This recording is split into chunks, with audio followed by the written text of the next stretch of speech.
Polynomial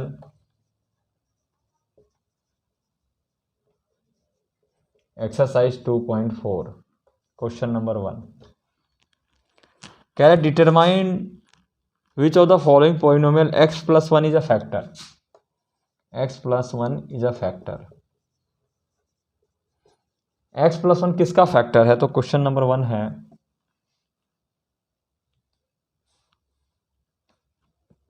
x cube plus x square plus x plus 1।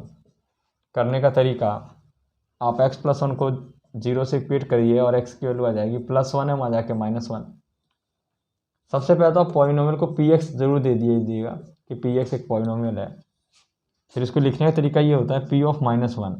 इसका होता है x के लिए -1 डालना है आपको, तो -1 का क्यूब प्लस -1 का स्क्वायर प्लस -1 प्लस 1। -1 का क्यूब जो है -1 -1 का स्क्वायर प्लस 1 -1 प्लस 1। ये सारा कट के आंसर 0 आ जाए तो आंसर होगा yes, x plus 1 is the factor of px। अगर रिजल्ट आपका 0 आता है तो यस x प्लस 1 फैक्टर है, अगर 0 नहीं आता तो फैक्टर नहीं है। Please copy. देखिए बच्चों, इसका क्वेश्चन नंबर 1 का part 2 and part 3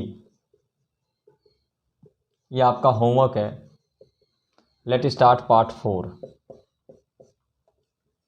px equal to है आपके पास x cube minus x square -2 plus √2x plus √2। अब आपको बताना है कि ये जो क्वाड्रेटिक पॉलिनोमियल है और जो x प्लस 1 है, इसमें x plus 1 is a factor है कि नहीं। x plus 1 is the factor. क्या x प्लस 1 इसका फैक्टर है? तो वही प्रोसीजर है, x plus 1 equal to 0, then x equal to -1। अब जहाँ जहाँ x है वहाँ आप -1 सब्सिट्यूट कर दीजिए। -1 का क्यूब माइनस -1 का square minus of 2 plus √2 of -1 plus √2। -1 का क्यूब -1 -1 का स्क्वायर 1 माइनस इट, देखिए ये माइनस और ये माइनस मिलकर हो गया प्लस, तो आया 2 प्लस √2 प्लस √2। देखिए -1 -2 -1 -1 मिलकर -2 प्लस 2 प्लस √2 √2 2 √2। ये कैंसिल, तो रिजल्ट आया आपके पास 2 √2 which is not equal to 0। तो इसका आंसर है no. x plus 1 is not the factor of px। px का फैक्टर नहीं है। कॉपी करिए।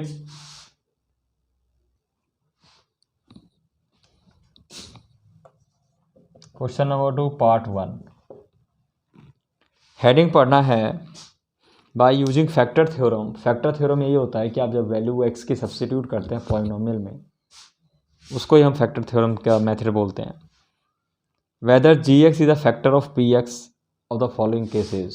तो आपको बताना है कि gx px का फैक्टर है कि नहीं है। Question number 1, px equal to आपके पास है 2x cube plus x square -2x -1। gx आपके पास है x प्लस 1।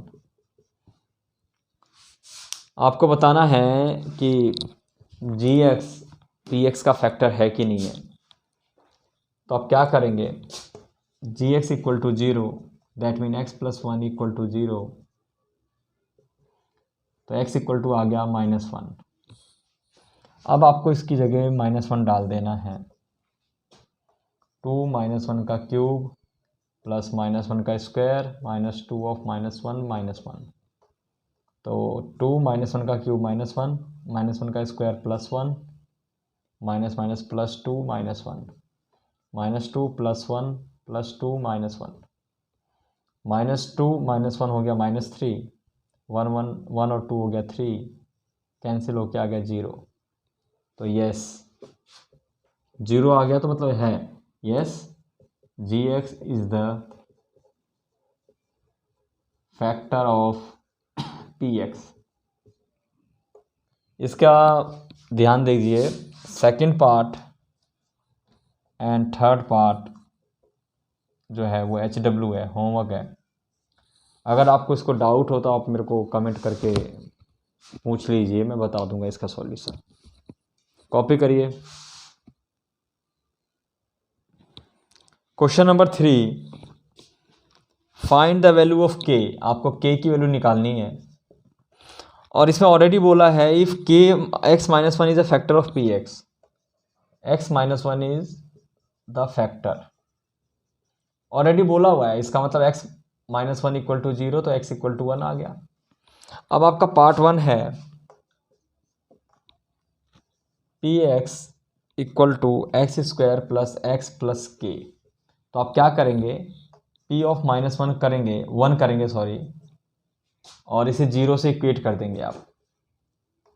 1 का स्क्वायर + 1 + k = 0, 1 + 1 + 1 + k = 0, 2 + k = 0, ना k = -2। Answer x - 1 factor already बोला हुआ है, इसलिए हमने उसे 0 से इक्वेट किया। कॉपी करिए। Question number 3 part 2। आपको सेम वैसे ही करना है। px दे रखा है 2x² + kx + √2 और x - 1 इज द फैक्टर। ये सारे पार्टों के लिए x - 1 फैक्टर, सभी तीनों पार्टों के लिए x - 1 इसका फैक्टर है। तो x - 1 = 0, x = 1। अब px जो आपका है उसे 1 पुट कर दीजिए वहाँ, 2 1 का स्क्वायर + k × 1 + √2 = 0। 2 × 1 का स्क्वायर 1, 1 2 जा 2, k × 1 k + √2 = 0। नाउ k = +-√2 और -√2, मतलब 2 प्लस का था वहाँ जाके माइनस का हो गया, √2 प्लस का था वहाँ जाके माइनस का हो गया। आंसर कॉपी करिए। x - 1 इज द फैक्टर जो है वो तीनों पार्ट के लिए है, तीनों में आपको x की वैल्यू 1 डालनी है। Question number 3 part 3।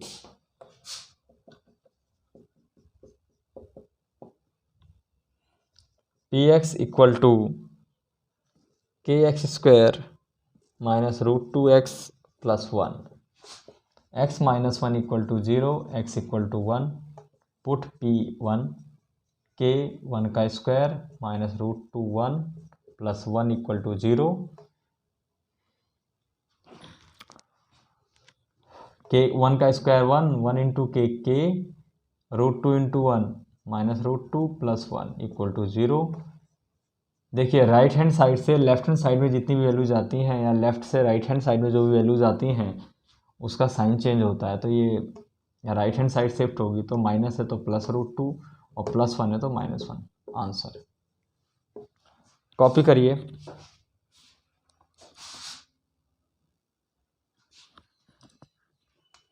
Question number 4, factorise part 1। 12x² - 7x + 1। देखिए बच्चों, आप एक बात को नोट करिए, ये जो फैक्टर है इसमें बहुत बच्चे कंफ्यूज होते हैं, कईयों को समझ में नहीं आता एक बार में, और इसको हम मिडल टर्म स्प्लिटिंग भी बोलते हैं, और ये 10th क्लास में इसका यूज़ है और आने वाली सारी क्लासों में इसका बहुत बड़ा यूज़ है। इसका मिडल टर्म स्प्लिटिंग करना या इसको फैक्टर करना, इसका अपना एक वर्किंग रूल है। मैं आपको वर्किंग रूल समझाता हूँ, आप अच्छे से समझिए उसको। देखिए मैं साइड में वर्किंग रूल भी समझाऊंगा आपका, हर एक सवाल का वर्किंग रूल समझाऊंगा, चारों पार्ट का working rule. Step 1, multiply first and last number. याद रखिए पहला और आखिरी नंबर को मल्टीप्लाई करिए। ध्यान रहिए बच्चों, अगर यहाँ माइनस है तो आप माइनस साइन भी लीजिए। नंबर जब भी आप मल्टीप्लाई करते हैं तो उसके साइन के साथ आपको मल्टीप्लाई करना होता है, करेक्ट। तो यहाँ 12x² है और यहाँ 1 है, तो 12x² इंटू 1 कर दीजिए, it become 12x²। Step 2, -7x है। स्टेप 2 को क्या करना होता है, यही बच्चे गलती करते हैं। -7x को आपको दो हिस्सों में ब्रेक करना है, यानी -7x के दो पार्ट करने हैं और दो कंडीशन को फॉलो करते हुए करने हैं।